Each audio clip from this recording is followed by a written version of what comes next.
Hi everyone, I'm Justin Johnson. I'm a product manager here at OpenTech Alliance. We are at this beautiful facility in Tolleson, Arizona to show you exactly how easy it is to ditch your old latches and put on our new INSOMNIAC SmartLocks. Let's take a look. First things first, let's take off the old latch.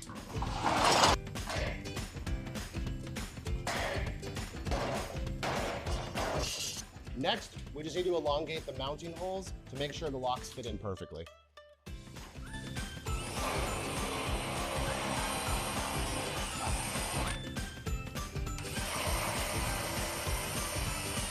Finally, all we have to do is attach the lock to the door.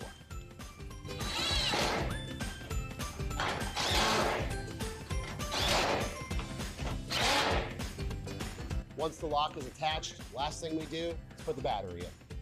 Our AA battery packs get 6 years of battery life, so this will probably be the last time anybody has to worry about it for a long time.